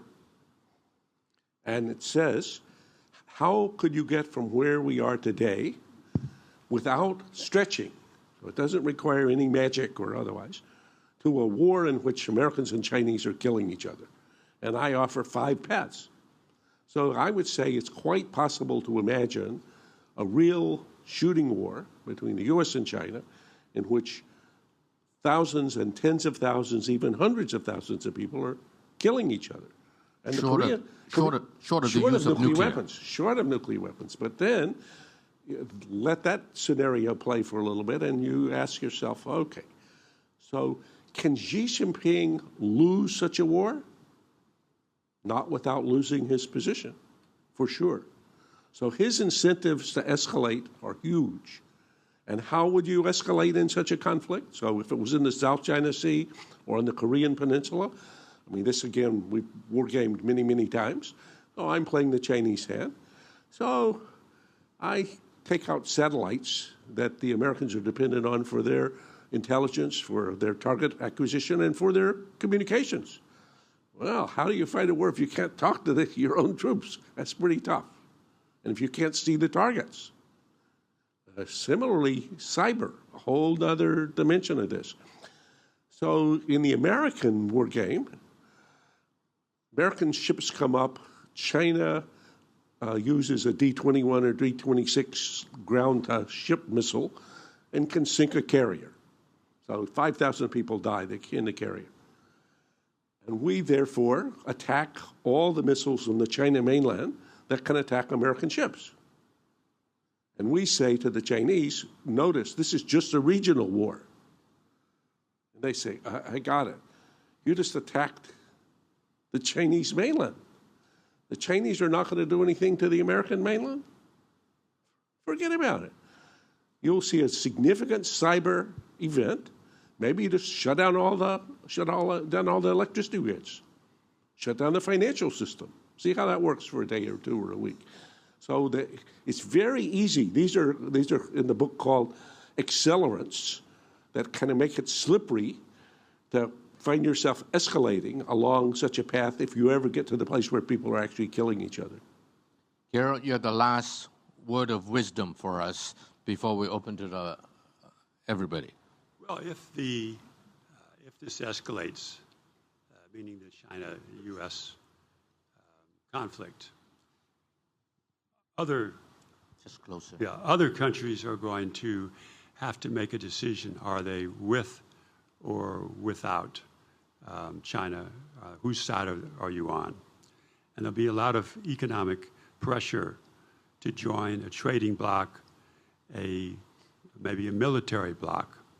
So that is no question that's going to happen. So the world is going to be divided into 2 camps. It's possible. Yeah. But who's going to be on China's side? I mean, the United States already got India, Japan, and probably South Korea, if it's still around, Australia, Vietnam. So who's going to be on China's side? All of Southeast Asia, Central Asia. Africa, but it's not going to help. Africa, Latin America. Japan is an interesting story. That's to be determined. But if 130 countries have a majority of their trade with China, that's the lever. You're going to have to decide whose side are you on. Wow. I won't be able to sleep tonight. Okay, the lady at the last table, please. Yeah. Can I have the microphone? Yeah, in the middle, please. Please. Good evening. My name is Preeti Davra. I write a column for India's largest business and economics newspaper. I'd like to take issue with due respect with your statement, Dr. Allison, that if India ever got its act together, I'd like to mention that the GDP growth in India and foreign direct investment growth is today higher than China. And some would argue that there is actually a Thucydides trap unfolding in Asia between China and India. How do you see this play out, and where do you think this relationship is headed? It's a very good question. So it's a question about India and its growth, which has rivaled China's, and which has done from time to time for a year or two. I would wish that that India would get its act together and sustain a period of growth. And I think Modi looks to me like a very promising start. And I think if you look and see, as you know, better than any of us, how he did in the province that he ran, that was a very impressive story. I am dubious about whether this will be sustained in the current program, but I've always been more bearish about India, probably prejudiced a little bit by Lee Kuan Yew, maybe prejudiced a lot by Lee Kuan Yew. But in any case, I think your point about the local Thucydidean potential is absolutely right. If you go back to the story of World War I, Britain faced not only a rising America in the beginning of the 20th century, but a rising Germany. So there you had two rising powers. And the Germans were worried especially about a Russia, which they thought might be getting its act together, even though it had been defeated by the Japanese in the Russia-Japanese War. So you can have multiple dynamics going on in the same picture. And I think if India were to sustain such a growth rate, that would become another element. Yeah. Professor David Zweig at the back, and then over here. And then one, at the far back. One comment and then one question. The comment was Professor Allison said that the Chinese colleague he had spoken to said that we didn't hide our power and our rising. But that's just not true. The truth is that Deng Xiaoping said, hide your power. Right? So it was a clear strategy, and it's Xi Jinping who started to influence foreign policy maybe around 2008, 2009, that we start to see a more assertive Chinese foreign policy. And as you yourself has described, is a much more assertive guy in terms of his foreign policy. So part of the shock in America is very likely due to the fact that for a long time China presented itself, and I believe that they meant it, that they were going along with the system and that everything was okay. And then you get a new leader, as new leaders change things, and this leader changed the way China was dealing with the world. So my question is, from your research on Thucydides Trap, what does the riser do that creates part of the problem? This has been a very one-sided conversation. This has all been about American paranoia. It's all been presented as what America can't deal with it. I don't disagree with you that America has a real problem dealing with a rising China. I accept that 100%. I'm a Canadian. It's really easy for me to do this, right? But what is the riser? Is there something about the way that the riser behaves in terms of threatening, in terms of demanding his rights, in terms of his behavior? To what extent, in your analysis of the 12 cases that there's a war, is the riser partly responsible for the confrontation at the end? Okay, thank you. Very good question. So I obviously have either misspoken or been misunderstood. I see this mostly from an American point of view, and therefore I'm mostly inclined to blame somebody else rather than us. So I'm very American in that regard, though I try to look at it somewhat more objectively. On your first point, the comment, the Chinese observation that they haven't been hiding this, they mean since 2008. That is, that it's not like something happened last year or the year before that for anybody that had been watching. since the financial crisis and Great Recession, China's been very evidently getting bigger and stronger and more assertive. Now, what does the rising power do to make war more likely? Okay. So look at the behavior of Germany prior to World War I. So for Britain, the empire was what they regarded as vital, and their command of the seas they thought was the essential element in protecting India, Canada, the empire. So what did the Kaiser do? He started building a big navy that became threatening to Britain in terms of its appreciation of its interests. So I would say lots of what China is doing impacts American perceptions about the threats that China represents. Now, why does Xi Jinping want to be more assertive now? Well, partly we're bigger, we're stronger, so normal. Partly it's time for us to stand up, to be more assertive with respect to rights. Partly it's because he's drawing or reviving the sense of nationalism and pride in China, and in China being China, as part of the legitimation of the regime. So I would say there are quite a lot of things that the Chinese are doing that if they were to modify them might allow an easier transition. How about the other one, Graham? 1996, 2 aircraft carrier was around Taiwan Island. And China could have done nothing at the time, 1996. Now China depends on what? 20-some% of its energy has to be imported. Much of it comes from the Gulf of Hormuz, for example. So if a Chinese tanker comes out from Kuwait or somewhere, get into the Indian Sea, and the pirates from Somalia, they could, Captain Phillips, you know that movie, Captain Phillips. The pirates cannot discern between a Chinese flag and American flag, and say, "Hey, Captain Phillips is here. It's China." So what's China going to do? How's it going to protect itself? By calling the Sixth Fleet or the Fifth Fleet, and mind you, the Seventh Fleet. The Seventh Fleet was exactly the one that sent the 2 aircraft carrier to the Taiwan Islands. So I think that was a huge mistake, perhaps, on the part of Clinton to have sent those 2 aircraft carriers that woke up China and say, "Wow, we better be able to defend ourselves and our energy import." And so for China to hide its power doesn't make sense anymore because of economic needs, if nothing else. Or you gave all the non-economic reasons, so allow me to add some economic reasons. And food import and food security, energy security, those are serious issues. Let me disagree. Okay, so I was in the Pentagon in 1996 as Assistant Secretary of Defense.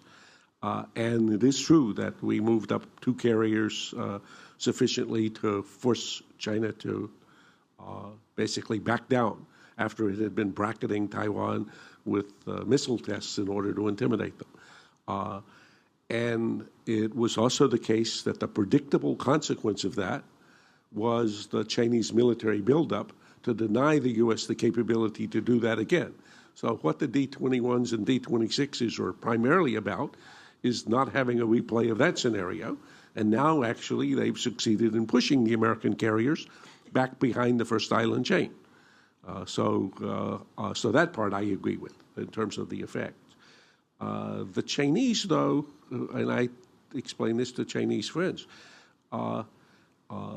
they are dependent on deliveries of oil over the ocean. Who owns the blue water? The Americans. Absolutely. Who will own the blue water for as far as you can see? The Americans. So building a navy to protect the supply of oil from the Persian Gulf, through the Persian Gulf where the Americans are, through the Indian Oceans where the Americans are. So you finally get to the South China Sea. Well, at least we're dominant in the South China Sea. If all you can do is the last mile, forget about it. Okay, forget about it. So I think, again, this is an area where, in principle, the Americans and the Chinese have a considerable common interest, and where it'll take some considerable time. The Chinese certainly aspire to, and if you look at the building of the bases and otherwise, they aspire to be able to defend this route for themselves, but that'll take decades. Right. So what should China do? Nothing today and say, lie down and rape me? No. So what do you expect China to do except to begin to build their navy, I think the Blue Water Navy? They are building a Blue Water Navy, and it'll take some time. And right. Then, as Kiril said earlier, because technologies change, you don't have to just build all the old legacy systems over. So China comes with a second mover advantage in this regard, and I think that's important. And they're looking actively, imaginatively at, why would you have manned aircraft? Right. I wouldn't buy a single manned aircraft hardly anymore, okay? Because a drone can do everything that an aircraft can do. And actually, it doesn't have the constraints on an airplane is the number of Gs that the pilot can stand. So, okay, how about drones underwater? Why do I need to have, and then what about, so I go down that list. This is why this is an area of high competition, yeah. Right, correct. The gentleman here in the second table, and then there's a hand at the very, very back here, and then there, and we're at the end. Gentlemen, thank you for your comments. I want to put it to you that the two societies, the US and China, have very different approaches to the passage of time. At the cultural level, at the business and investment level, as Kiril commented earlier, and obviously in terms of political duration of the players. How do you think that impacts on the conversation that we're having here? So good, thank you very much. There's a pretty good chapter in the book. It's not the best chapter, but it's a good chapter called Clash of Civilizations, which goes back to my former teacher and colleague Sam Huntington's great book on the Clash of Civilizations.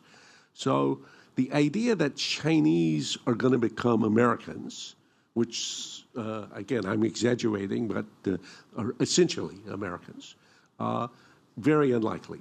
Okay, a lot of similarities. There's no question whatever that if you give Chinese a chance to have a market economy, they succeed hugely in that respect. And even if it's a state-led market economy, ditto, that Chinese are very entrepreneurial. Of course, they've been entrepreneurial for thousands of years. But the proposition that the Chinese are going to embrace a view of the world that's essentially an American view of the world, maybe, I don't think so. Okay. So if you look at the comparison in the book between Chinese civilization and American civilization, and the way that that gets reflected then in the strategic communities thinking about challenges, from an American point of view, if you can't solve the problem now, I'm not very interested. Chinese have a great capacity for saying, as Deng Xiaoping said about the East China Seas and the islands, we're not smart enough to solve this in this generation. Why don't we put that on the shelf for a generation and we'll come back to it when we're smarter?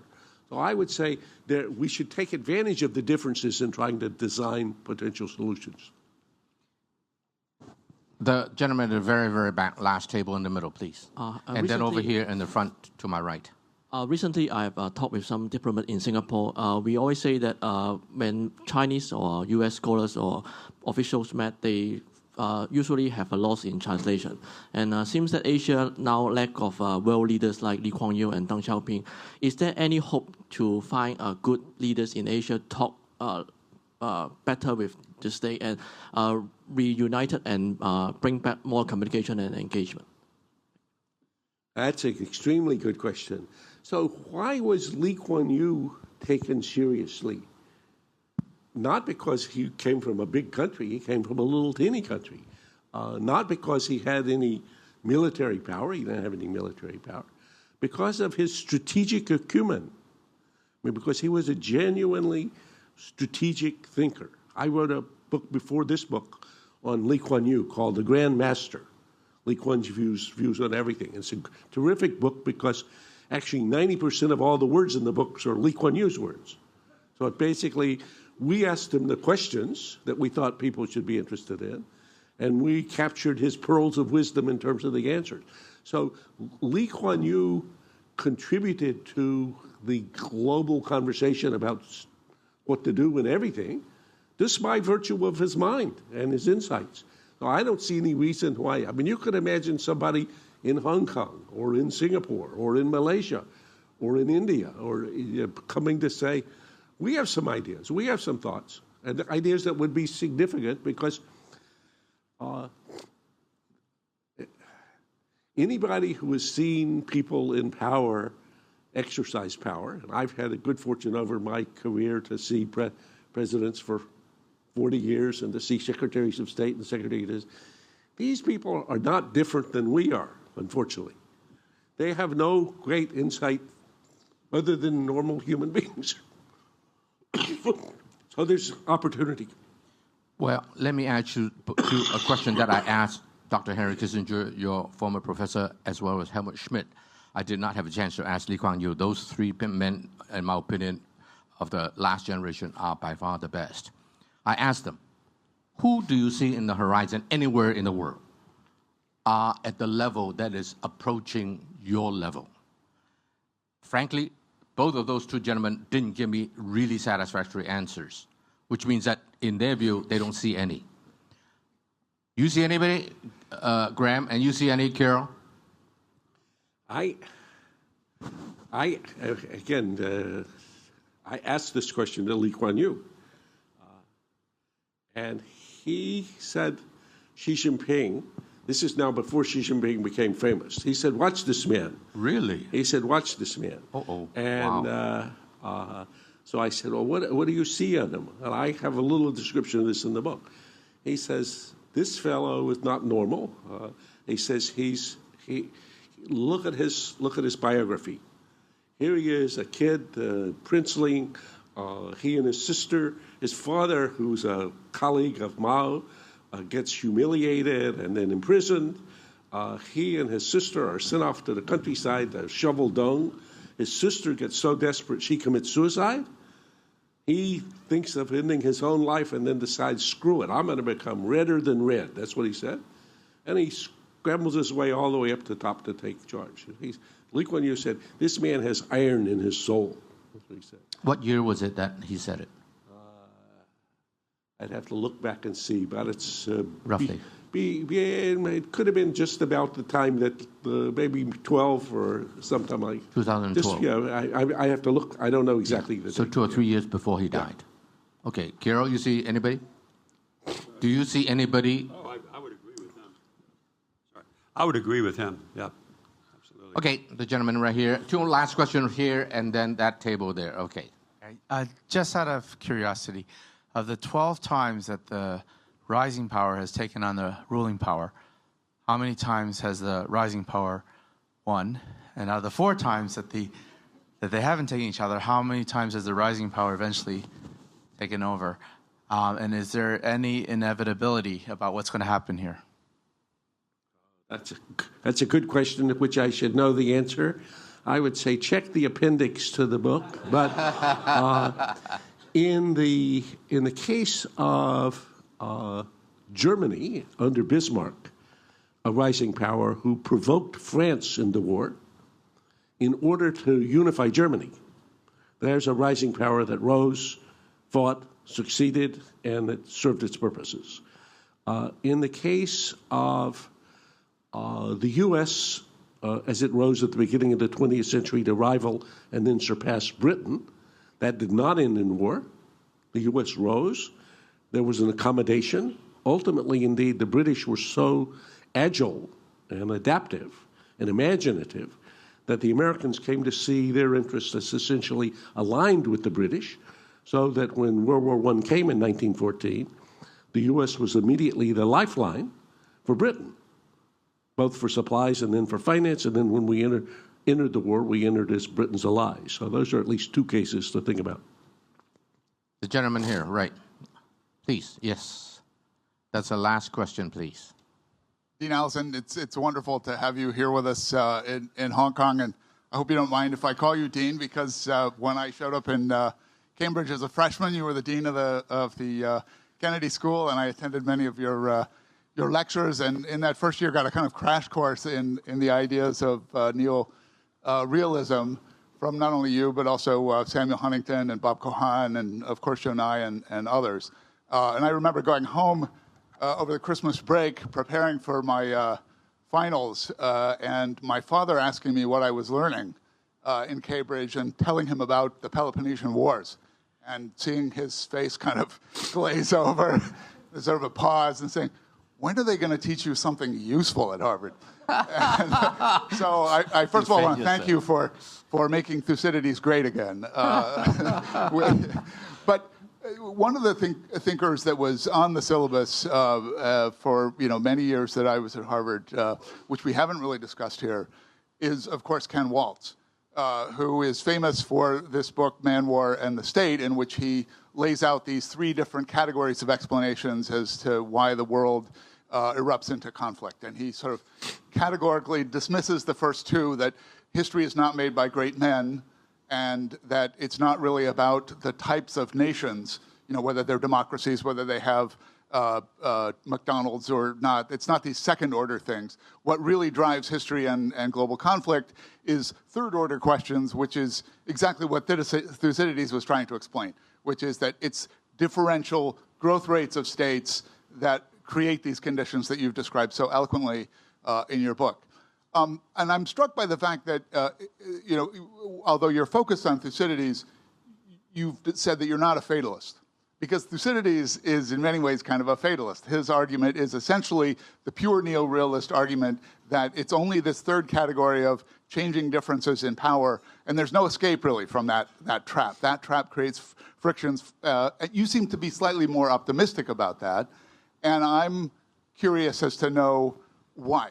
Is it because you actually put more credence to these second or first order factors? Do you think that if it were Trump were different, if there was something different that Xi Jinping did, or if these two nations were democracies instead of one an authoritarian country and one an open system, that there would be more hope? Or what is it that gives you the cause for your slight degree of optimism? Great question. If you're a true fatalist, you would sort of believe what John Mearsheimer argues, which is hit the other guy first and fast before he gets more powerful. Okay, so I'm glad to be. First, I'm glad that anybody remembers that long ago, and glad for your comments. But I would say you got Thucydides slightly wrong. Thucydides is not a fatalist, though he's sometimes misread as such.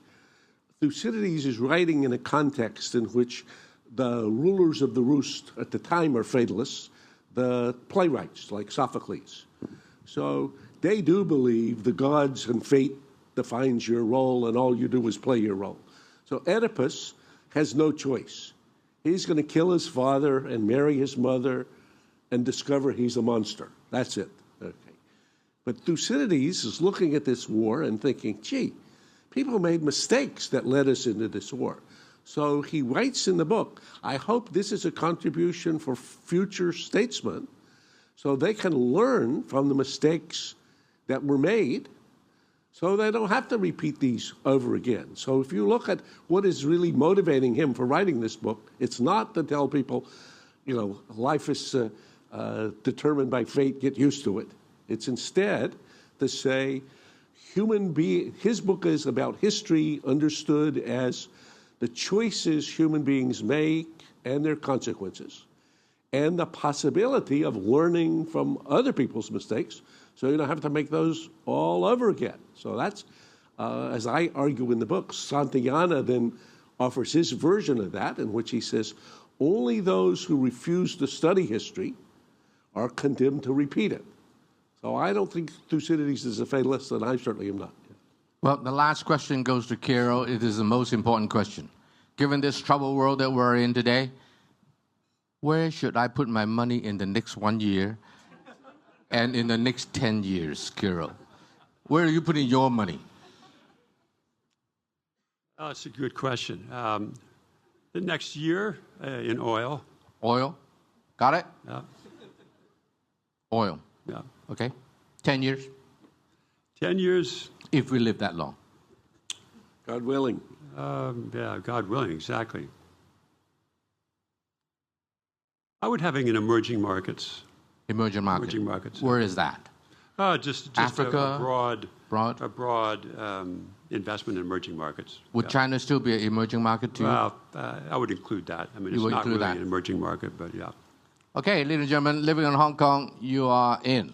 We are in the midst of we are a first world city in the midst of developing economies, And so we're delighted that we are at least in the right place. We are far enough from North Korea also.